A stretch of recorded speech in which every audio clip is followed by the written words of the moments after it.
بسم اللہ الرحمن الرحیم۔ السلام علیکم، میں ہوں جاوید اقبال اور آپ دیکھ رہے ہیں پروگرام شاہراہ دستور۔ آج پورے ملک میں یوم عاشور پورے عقیدت اور احترام سے منایا جا رہا ہے۔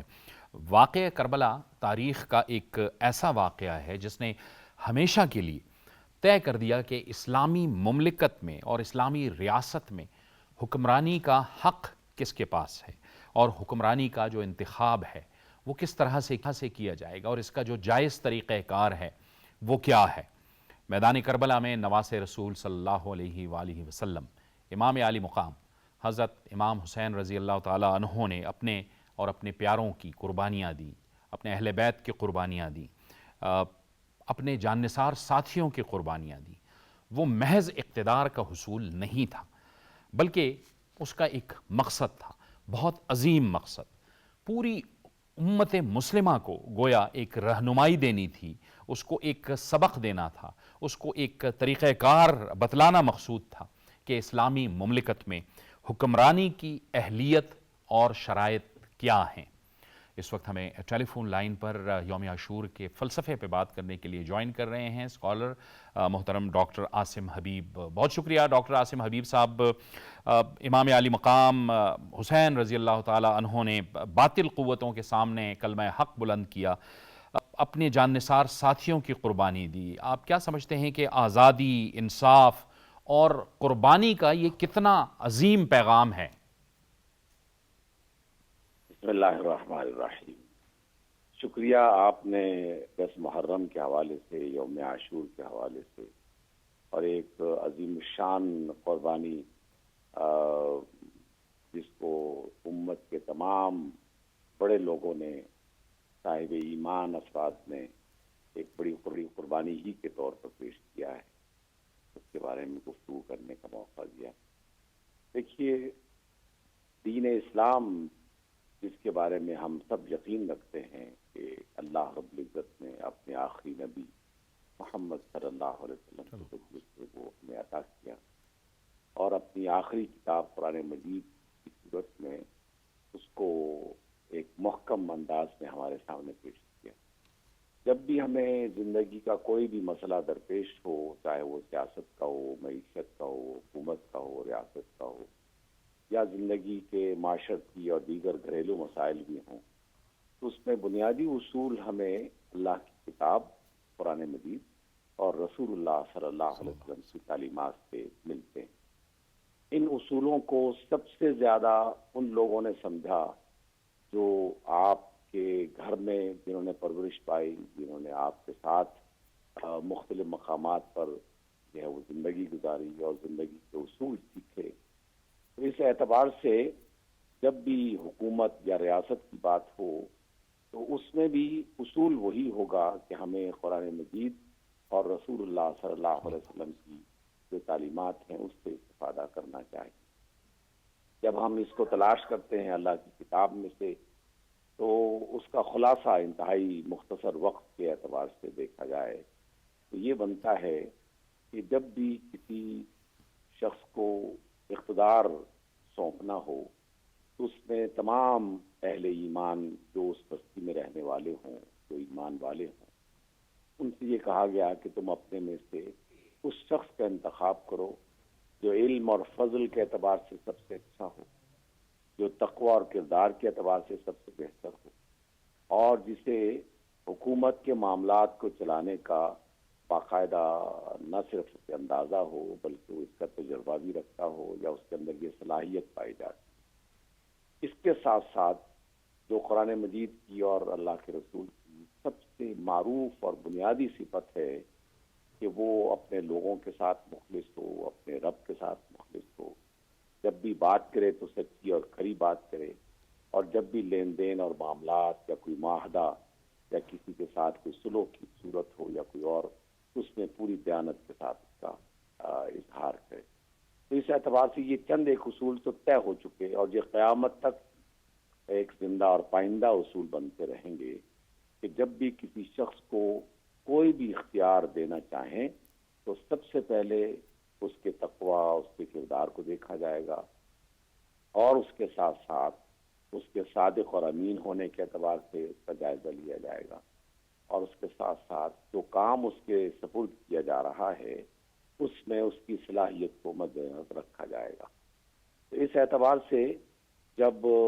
اسلامی مملکت کا وہ اقتدار جو کہ مختلف مراحل سے گزرتا ہوا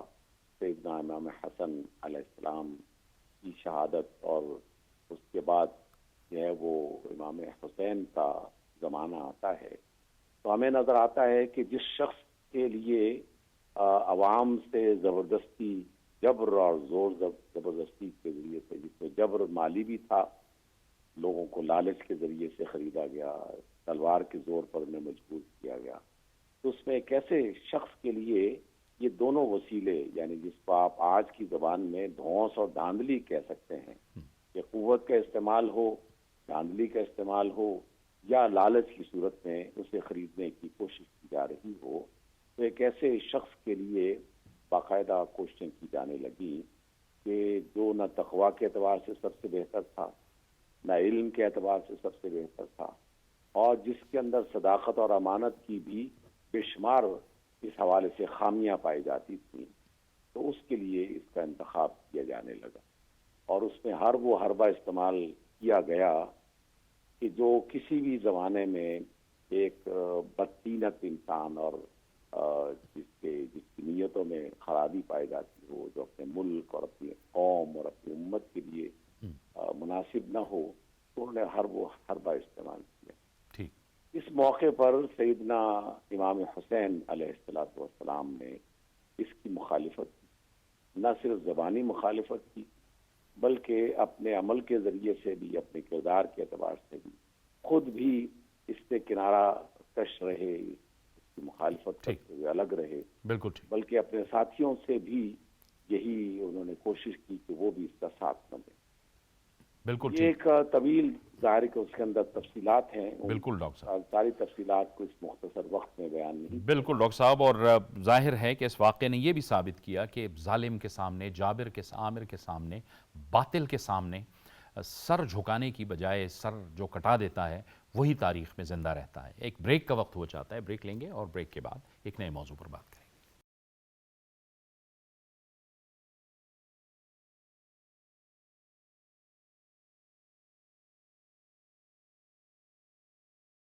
بریک کے بعد ایک بار پھر آپ کو خوش آمدید کہتے ہیں ناظرین، اور اب ہم بات کرتے ہیں ملک میں جو سیاسی صورتحال ہے اس حوالے سے، اور ظاہر ہے کہ اس سے کچھ عرصہ پہلے سپریم کورٹ کا مخصوص نشستوں کے حوالے سے ایک فیصلہ آیا، اور اس فیصلے کے نتیجے میں اب ظاہر ہے کہ خیبر پختونخوا میں جو سینٹ کے انتخابات تھے وہ تاخیر کا شکار تھے، اب وہاں سینٹ کے انتخابات ہونے جا رہے ہیں، وہاں بھی جوڑ توڑ کا سلسلہ جاری ہے، لیکن اس کے ساتھ ساتھ یہ بھی کہا جا رہا ہے کہ جب یہ مخصوص نشستیں جو مختلف سیاسی جماعتوں کو اب مل چکی ہیں، اس کے نتیجے میں خیبر پختونخوا کے اندر بھی کوئی تبدیلی کے حوالے سے بھی بات ہو رہی ہے، اور ظاہر ہے اس میں وہاں کی جو اپوزیشن ہے اور خیبر پختونخوا کی جو حکومت ہے اس کی جانب سے مختلف بیانات سامنے آ رہے ہیں۔ گورنر فیصل کریم کنڈی صاحب کی طرف سے بھی کچھ بیانات سامنے آئے ہیں کہ آئینی طریقہ کار استعمال کیا جا سکتا ہے، ووٹ آف نو کانفیڈنس ہو سکتا ہے۔ اس کے ساتھ ساتھ جو خیبر پختونخوا کی حکومت ہے، تحریک انصاف کی حکومت، اور وہاں کے جو وزیر اعلیٰ ہیں وہ چیلنج کر رہے ہیں کہ ان کی حکومت کو کوئی کچھ نہیں کہہ سکتا۔ البتہ مرکزی سطح پہ وزیر اعظم سے لے کے اہم جو مرکزی اور وفاقی وزراء ہیں وہ یہ کہہ چکے ہیں کہ ایسی کوئی بھی تجویز زیر غور نہیں ہے اور نہ ہی ایسی کوئی بات ہوئی ہے۔ لیکن اس کے ساتھ ساتھ ہم دیکھ رہے ہیں کہ آپریشن بنیان مرصوص کے بعد جو ایک پوری قوم کا اتحاد ہم نے دیکھا، اس کے بعد ہم نے پھر عالمی فورمز پر پاکستان کی جب نمائندگی کی تو ہم نے دیکھا کہ پاکستان کا جو بیانیہ تھا، پاکستان کا جو موقف تھا، اس کو وزن ملا، اس کو سنا گیا بنسبت بھارت کے موقف کے مقابلے میں۔ بھارت بہت کوشش کرتا رہا عالمی فورمز پر، لیکن اسے مسلسل شرمندگی کا سامنا کرنا پڑا۔ اس سے پہلے بھی پاکستان یہ کوشش کر رہا تھا کہ پاکستان کی جو آگے بڑھنے کی راہ میں جو چیلنجز ہیں، جس میں سب سے بڑے معاشی چیلنجز کی بات ہو رہی تھی، اس سے نبرد آزما ہونے کی کوشش ہو رہی تھی، تو وہ معاشی چیلنجز سے نپٹنا بھی اب ظاہر ہے اسی حکومت کی ذمہ داری ہے جسے عوام نے منتخب کیا ہے، اور عوام پھر اپنے مسائل کے حل کے لیے ان منتخب نمائندوں کو بھی دیکھتے ہیں۔ لیکن اس کے ساتھ ساتھ بارہا حکومت کی جانب سے اور وزیر اعظم کی جانب سے اپوزیشن کو یہ کہا گیا ہے کہ آئیں بیٹھیں مل کر اس ملک کو آگے لے جانے کی ہم بات کرتے ہیں، کیونکہ اس وقت تقریباً تمام ہی جو مرکزی سیاسی جماعتیں ہیں وہ نظام کا حصہ ہے۔ تو یہ جو ایک ساری صورتحال ہے جس میں ہم دیکھ رہے ہیں کہ اب مسلم لیگ نون جو اس وقت حکومت میں ہے، جن کی ظاہر ہے وفاقی وزراء بھی ہیں، پیپلز پارٹی اس کے اتحاد میں ہے لیکن پیپلز پارٹی براہ راست وفاقی کابینہ میں شامل نہیں ہے۔ گزشتہ روز نائب وزیر اعظم اسحاق ڈار صاحب نے ایک اہم بات کی تھی کہ پیپلز پارٹی نے مشکل وقت میں ہمارا ساتھ دیا تھا، وہ ہمارے ساتھ رہیں گے۔ ابھی تک پیپلز پارٹی کی جانب سے وفاقی حکومت میں شامل ہونے کے حوالے سے کوئی بات نہیں کی گئی ہے، لیکن یہ بھی چیمگوئیاں ہو رہی ہیں کہ کوشش یہ ہے کہ پیپلز پارٹی بھی حکومت کا حصہ بنے اور وفاقی کابینہ میں شامل ہو، لیکن بہرحال ابھی تک کوئی ایسا موقف پاکستان پیپلز پارٹی کی جانب سے بھی نہیں آیا اور خود حکومت بھی یہ کہتی ہے۔ تو کیا ایک سیاسی منظرنامہ بنتا ہے؟ اس پر بات کریں گے ہم، اور اس کے لیے ہمیں جوائن کر رہے ہیں سینئر صحافی اور تجزیہ کار ملک منظور احمد۔ ملک صاحب آپ کو خوش آمدید کہتے ہیں۔ سینئر صحافی جناب نعیم اللہ خان یوسفزئی صاحب آپ کا بھی بہت شکریہ، اور بابر گورسی بھی ہمیں جوائن کر رہے ہیں۔ بابر آپ کا بھی بہت شکریہ۔ ملک صاحب، ظاہر ہے کہ پولیٹیکل سٹیبلٹی تو ضروری ہے اکنامک سٹیبلٹی کے لیے، لیکن اس کے لیے تمام سٹیک ہولڈرز کو بھی اکٹھا ہونا ضروری ہے۔ بار بار جب وزیر اعظم کی طرف سے کہا جاتا ہے اپوزیشن کو کہ آئیں مل کے آگے بڑھیں، لیکن بہرحال اپوزیشن کی جانب سے وہ رسپانس تو نہیں آتا۔ ذمہ داری سب کی بنتی ہے، صرف حکومت کی نہیں، اپوزیشن کی بھی ذمہ داری بنتی ہے۔ بہت شکریہ جی جوید، بالکل آپ نے درست کہا کہ ملک کو سیاسی استحکام کی ضرورت ہے، اور جو سیاسی مہاجرائی ہے، سیاسی کشیدگی ہے، تناؤ ہے، وہ تو کسی صورت بھی ملک میں مفاد بھی نہیں۔ اس کی وجہ یہ ہے کہ جب سیاسی اس طرح کے اختلافات پوائنٹ آف نو ریٹرن پہ جاتے ہیں تو لا محالہ ملک کی جو معاشی صورتحال ہے، اکنامک جو پوزیشن ہے، وہ متاثر ہوتی ہے۔ تو حکومت نے ہمیشہ کوشش کی ہے کہ بات چیت، افہام و تفہیم کے ذریعے تمام مسائل کو حل کیا جائے۔ تو پی ٹی آئی کو یہ ادراک ہونا چاہیے کہ جلاؤ گراؤ کی جو سیاست ہے ماضی میں انہوں نے بہت زیادہ کی، اور اس سے ان کو حاصل کچھ نہیں ہوا، بلکہ پی ٹی آئی کو بطور سیاسی جماعت ناقابل تلافی نقصان ہوا ہے۔ تو اب بھی ان کو دیر درست غور کرنا چاہیے اور بات چیت کرنی چاہیے، اور مثبت بات چیت کرنی چاہیے، کیونکہ پارلیمنٹ کے اندر پی ٹی آئی کی اچھی خاصی نمائندگی ہے اور ایک صوبے میں ان کی حکومت ہے، تو ان کو چاہیے کہ جو معاملات ہیں بات چیت کے ذریعے حل کیے جائیں۔ لیکن یہ جلسے جلوس ہے، اس طرح کی جو چڑھائی ہے، ڈی چوک پہ آنا اور وفاق پہ حملہ کرنا، یعنی کہ ایک وزیر اعلیٰ صوبے کا وہ اپنے وسائل لوگوں پہ خرچ کرنے کے بجائے وفاقی حکومت پہ چڑھائی کرنے کے لیے استعمال کرتا ہے۔ تو اس طرح بطور سیاسی جماعت بھی ان کو اچھا خاصا پولیٹیکل ڈیمیج ہوا ہے۔ تو میں سمجھتا ہوں کہ جو پولیٹیکل سٹیبلٹی ہے وہ بہت ضروری ہے، اور اس طرح سیاسی استحکام سے ظاہر ہے کہ ملک کا اقوام عالم میں بھی ایک اچھا میسج، جیسے ہم نے کہا کہ اکنامک انڈیکیٹر بڑے مثبت ہے۔ عالمی سطح پر ہماری جو سفارتی ایک حکمت عملی ہے، اس سے بھی اقوام عالم میں پاکستان کے میں بہت اضافہ ہوا۔ آپ دیکھ سکتے ہیں کہ پاکستان کا جو بیانیہ ہے اس کو بہت زیادہ پذیرائی ورلڈ وائڈ ملی ہے۔ تو یہ تمام چیزیں اس بات کی متقاضی ہیں کہ جو فورن ڈائریکٹ انویسٹمنٹ ہے وہ لانے کے حوالے سے، اور جو اقتصادی چیلنجز ہیں اس پہ اوور کم کرنے کے حوالے سے بھی اتحاد اور یکجہتی جو ہے اس کو آگے بڑھانے کی ضرورت ہے۔ اور جس طرح اسحاق ڈار صاحب نے بھی کل آپ نے کہا کہ انہوں نے کہا کہ سیاسی جماعتوں کو ساتھ لے کے چلیں گے، اتحادی جماعتوں کو بھی ساتھ لے کے چلیں گے، اور یہ جو فیک نیوز ہے کہ جناب وہ فلاں تبدیلی ہو رہی ہے، یہ ہو رہا ہے، وہ ہو رہا ہے، تو اس پہ بھی میں سمجھتا ہوں کہ انہوں نے بہت ایک کلیئرٹی، ایک پوزیشن لی ہے کہ پیپل پارٹی نے کوئی وزارتیں نہیں مانگی ہے، بلکہ وہ وفاقی حکومت کا حصہ ہے، اور یہ جو اتحاد ہے یہ آگے چلے گا۔ اور یہ ایک بہت امپورٹنٹ بات ہے کہ اس وقت تمام جو ادارے ہیں، جو سیاسی قوتیں ہیں، ہماری ملٹری لیڈرشپ ہے، ملک کو آگے بڑھانے کے حوالے سے وہ ایک پیج پہ ہے، جس کا وزیر داخلہ صاحب نے بھی اس کا اعتراف کیا۔ تو یہ ساری جو چیزیں بڑی مثبت ہیں، اور میں سمجھتا ہوں کہ اب پاکستان بڑی رائٹ ڈائریکشن پہ۔ آپ دیکھ سکتے ہیں کہ حالیہ جو پرائم منسٹر کے دورے ہیں، عالمی لیڈرشپ سے ان کے جو انٹریکشن ہے، تو یہ ساری چیزیں انڈیکیٹ کر رہی ہیں کہ پاکستان جو ہے وہ اقتصادی اور معاشی صورتحال کے حوالے سے بہت مثبت انداز میں آگے بڑھ رہا ہے، اور یہ اور زیادہ یعنی کہ توانا چیزیں ہو جائیں گی جب یہ جو ہمارے سیاسی اختلافات ہیں اس کو پارلیمنٹ کے اندر ایمیکیبلی حل کیا جائے، تو یقینی بات ہے کہ اس کو ملک کو بہت زیادہ فائدہ ہوگا۔ ٹھیک ہے نعیم صاحب، سینٹ انتخابات کی بات تو بعد میں ہم کر لیں گے، لیکن وہ ابھی چونکہ ملک صاحب نے ایک اہم بات کی کہ بار بار وفاق پہ چڑھائی کر دینا، ابھی ہم دیکھ رہے ہیں کہ ابھی چند دن پہلے ہی دوبارہ وزیر اعلیٰ خیبر پختونخوا نے کہہ دیا ہے کہ جی بانی نے کہہ دیا ہے کہ محرم کے بعد ایک اور نئی تحریک چلائیں۔ تو کیا ہم دیکھ رہے ہیں کہ ایک بار پھر یہ دوبارہ سے وفاق کے خلاف سرگرم ہوں گے، اور کیا عوام ان کو رسپونڈ کرے گی؟ اب سرگرم تو وہ ہوں گے، کیونکہ وہ پارٹی ایسی ہے کہ آپ نے شروع میں دیکھا ہوگا کہ جب خان صاحب باہر تھے، وزیر اعظم نہیں بنے تھے، تو اس پارٹی میں سب سے زیادہ پذیرائی اس شخص کی ہوتی تھی جو دوسروں کی کردار کشی کریں اور لوگوں کے حوالے سے یا لیڈران کے حوالے سے برا بھلا کہے. تو یہ اس پارٹی میں آپ کو اپنی پوزیشن رکھنے کے لیے یہ سب کچھ کرنا پڑتا ہے. لیکن اس بار اگر آپ دیکھیں تو اس بار وزیر اعلیٰ صاحب تو چاہیں گے لیکن کارکنان ان کے ساتھ نہیں نکلیں گے، کیونکہ ابھی پچھلے دنوں آپ نے اگر دیکھا ہو تو خان صاحب نے محرم کے بعد تحریک کی بات تو کی ہے، لیکن جو شاہ محمود قریشی، یاسمین راشد صاحبہ اور دیگر اسیر رہنماؤں کی طرف سے جو خط آیا ہے، جس کو بیرسٹر گوہر نے باقاعدہ انڈورس بھی کیا ہے اور کہا بھی ہے، تصدیق بھی کی ہے کہ بات چیت کے ذریعے معاملات کو حل کرے. جیسے انہوں نے فرمایا کہ آپ کے ملک میں اگر پولیٹیکل سٹیبلٹی ہوگی تو یہ صرف پی ٹی آئی نہیں، ہر جماعت کو یہ بات ذہن نشین کرنی چاہیے کہ اگر آپ ترقی چاہتے ہیں، آپ مستقبل میں اپنے مفاد کی سیاست ہی کیوں نہ کرنا چاہیں، لیکن اس کے لیے آپ کے ملک میں استحکام ہونا چاہیے. استحکام ہوگا تو آپ کو مواقع ملیں گے، آپ کو حکومت میں آنے کا بھی موقع ہے اور آپ کو اپنی سیاست کرنے کا بھی موقع ہے. لیکن پی ٹی آئی کے حوالے سے یہ آپ بھی پختونخوا سے تعلق رکھتے ہیں، میں بھی پختونخوا سے تعلق رکھتا ہوں، ہے چند لوگ جو نکلیں گے، لیکن جس طرح سے خان صاحب کی موجودگی میں یا ابھی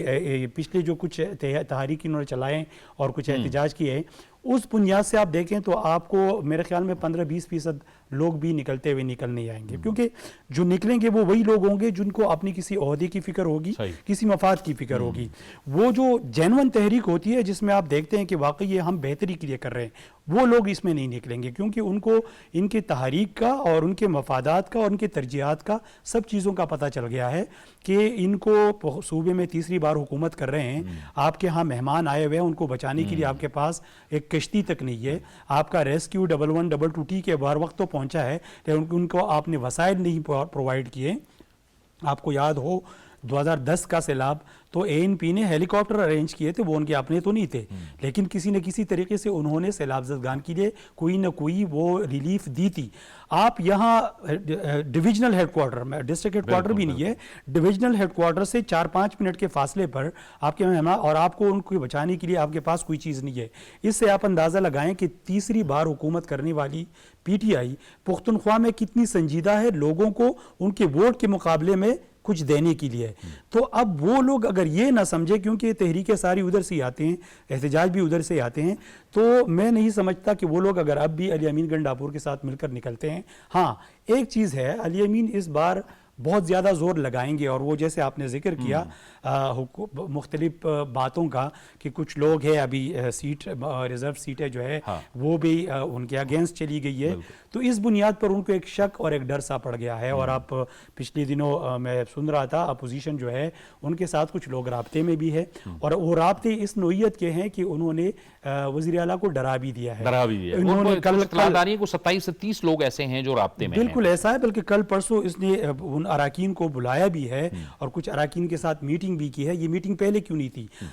اتنے اختلافات ہے خیبر پختونخوا کے کیبنٹ میں کہ کچھ وزراء ہے وہ وزیر اعلیٰ کے ساتھ بات بھی نہیں کرتے اور وزیر اعلیٰ ان کے ساتھ بات نہیں کرتے. آپ مجھے بتائیں کہ کوئی صوبہ یا کوئی حکومت اس طرح چل سکتی ہے کہ وزراء جو کام کرنے کے تابع ہیں اور ان کو یہ مطلب وزیر اعلیٰ سے کچھ اپروولز بھی لینے ہوتے ہیں، کیبنٹ میں بھی لینے ہوتے ہیں، اور ان کے ساتھ چیزیں ڈسکس کرنی ہوتی ہے اپنے ایڈمنسٹریشن کے حوالے سے، یا وہاں باتیں نہیں ہوتی. دوسری بات، اراکین ایسے ہیں جو رابطوں میں ہے، اور اپوزیشن یہ بھی کہہ رہی ہے. امیر مقام صاحب جو خیبر پختونخوا کے آپ دیکھیں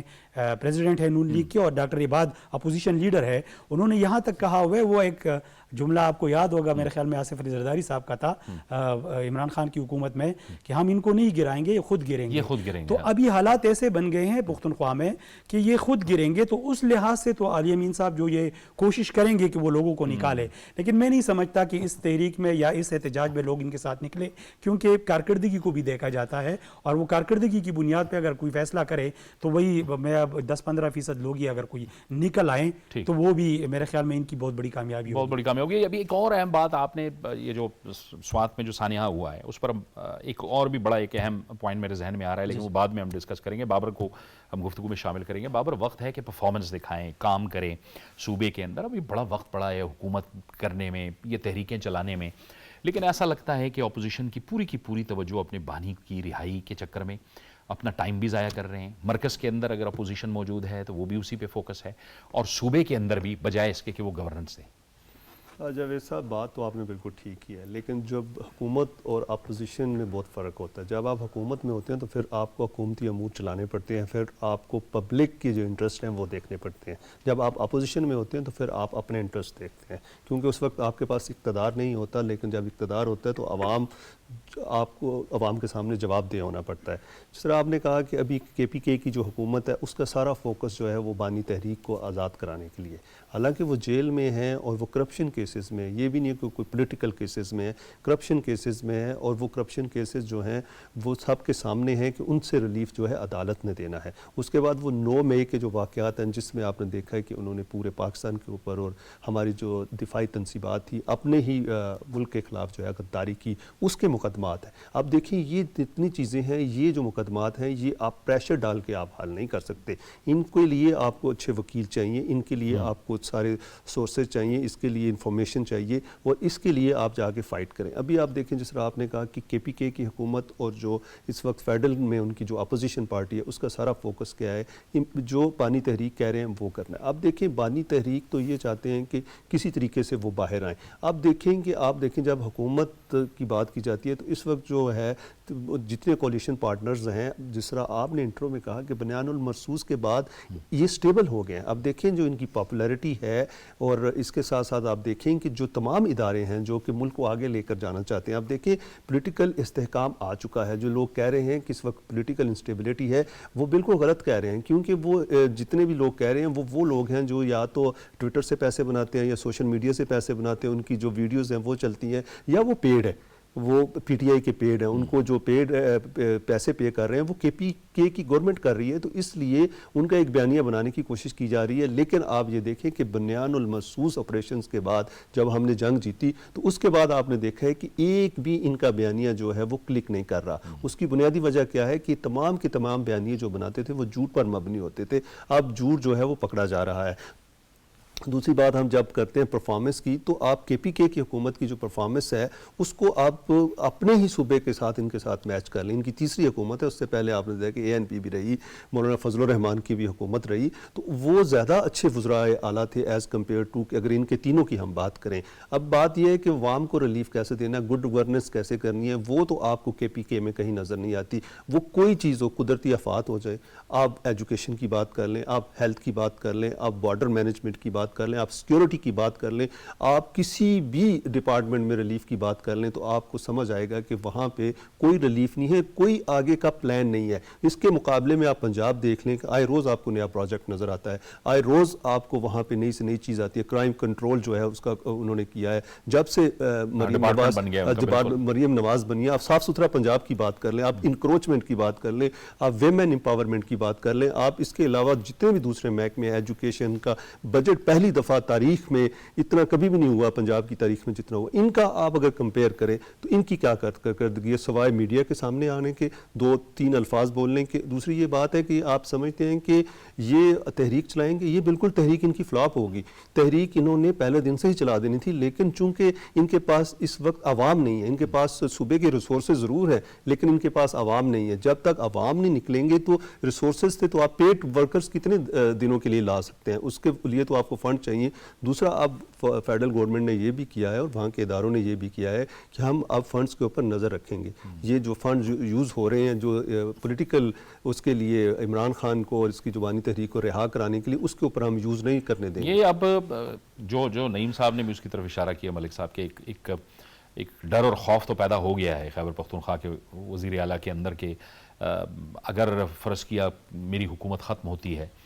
تو پھر وہ وسائل, وہ ساری چیزیں, وہ کیسے ہوگا, یہ سب کچھ کیسے ہوگا. بجٹ کے تناظر میں بھی اگر آپ دیکھیں تو بجٹ میں وہ یہی کہتے تھے کہ اگر بجٹ میں نے پاس نہ کروایا تو یہ تو کانسٹیٹیوشنل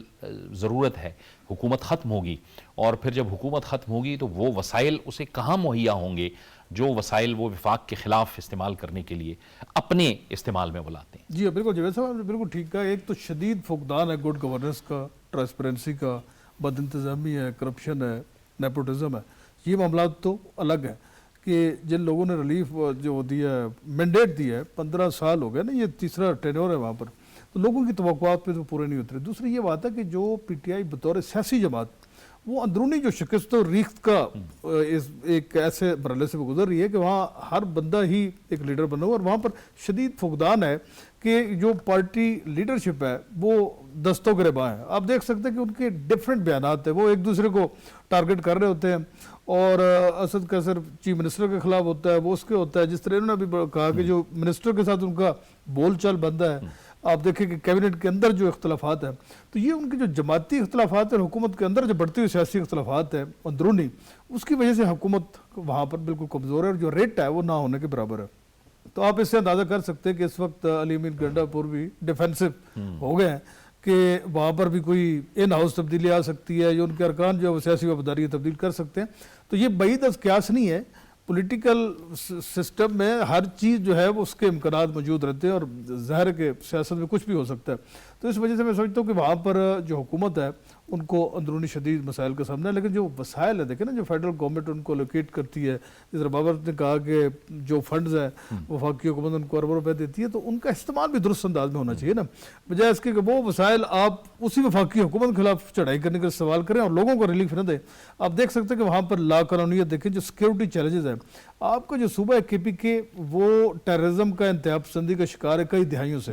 آپ دیکھ سکتے ہیں کہ جو انفراسٹرکچر ہے بنیادی طور پر تباہ ہو چکا ہے، وہاں پر جو سڑکیں ہیں، پل ہیں، دیگر اور جو ترقیاتی منصوبے ہیں وہ تعطل کا شکار ہیں۔ اگر اس کا ہم موازنہ دیکھیں پنجاب سے کریں تو واضح طور پہ ایک بہت ہی ایک ویزیبل آپ کو تبدیلی نظر آئے گی کہ ہزاروں کلومیٹر جو سڑکیں ان کی تعمیر جاری ہے، دیکھیں لوگوں کو اپلفٹ کیا جا رہا ہے، امپاورمنٹ کیا جا رہا ہے، جو جسٹس سسٹم اس میں تبدیلیاں لے جا رہی ہیں، جو تھانہ کچہری میں لوگوں کو مسائل کا سامنا ہے وہاں ریلیف دینے کی کوشش، تو یہ سارے چیف منسٹر کے پی کے بھی کر سکتے ہیں۔ اور یقینی بات ہے کہ اگر وہ ایڈمنسٹریٹولی کچھ اچھے انقلابی فیصلے کریں اور ان کی توجہ اگر گڈ گورننس بھی اور لوگوں کو ریلیف دینے پہ ہو، تو یقینی بات ہے کہ اگر وہ حکومت ڈیلیور کرے گا تو لوگوں کو اس کا ریلیف پڑے گا، لیکن پریکٹیکل یہ چیزیں ہمیں نظر نہیں آ رہی۔ نعیم صاحب دہشت گردی کی بات کی، اور ظاہر ہے ہم دیکھ رہے ہیں کہ ایک بار پھر ایک لہر اٹھی ہے، فتنہ خوارج، فتنہ ہندوستان دوبارہ کراس بارڈر ہو رہے ہیں، سیکیورٹی فورسز ان کے خلاف ایکشن میں نظر آ رہی ہے۔ لیکن اسی صوبے کے اندر میں نے اور آپ نے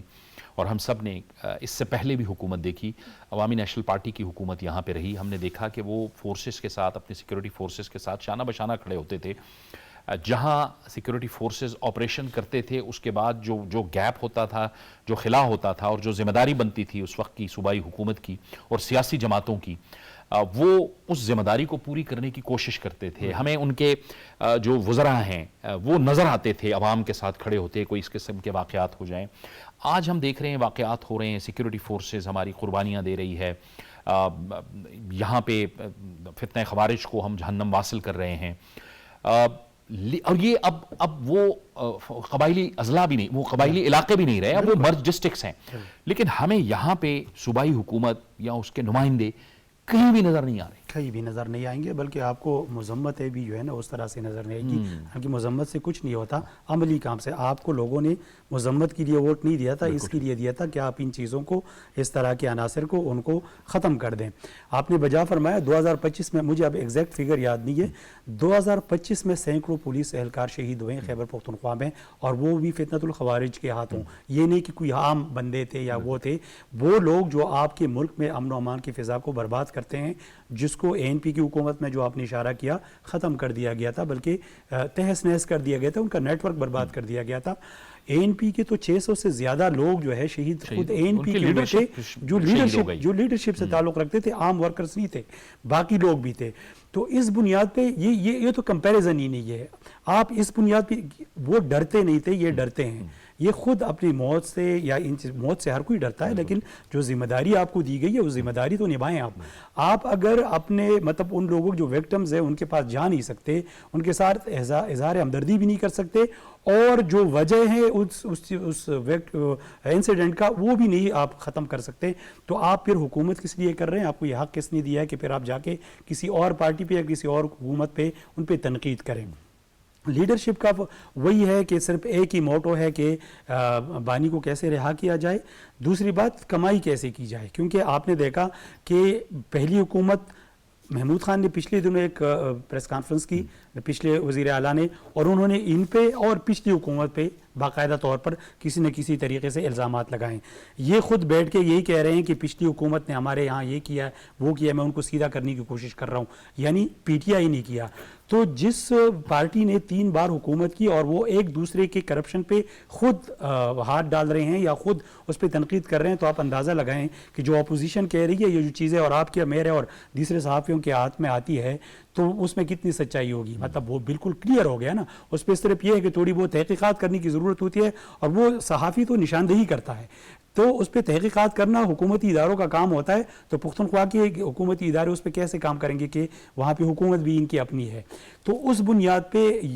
پختونخوا میں وہ ایک بار پہلے بھی میں کہہ چکا ہوں کہ پختونخوا میں مسئلہ یہ ہے کہ پختونخوا میں ووٹ یہ لوگ صرف کارکردگی کے لیے نہیں لیتے، یہ اس لیے لیتے ہیں کہ ان لوگوں سے ووٹ لیں، یہ آ کے پوزیشن پہ بیٹھ جائیں اور پھر یہاں آ کے بنی گالہ کی خدمت کس طرح کی جائے. اور بنی گالہ کی خدمت جب کی جاتی ہے تو وہ پختونخوا سے اس بنیاد پر کی جاتی ہے کہ آپ کا اور میرا جو ہمارے حق کا پیسہ ہے اور جو ہماری چیزیں ہیں ہمارے فلاح و بہبود کے لیے وہ یہاں پہ خرچ کیا جاتا ہے. انہوں نے ذکر کیا کہ روڈز دیکھیں آپ، یہ سب چیزیں نہیں ہو رہی. تو وہاں پہ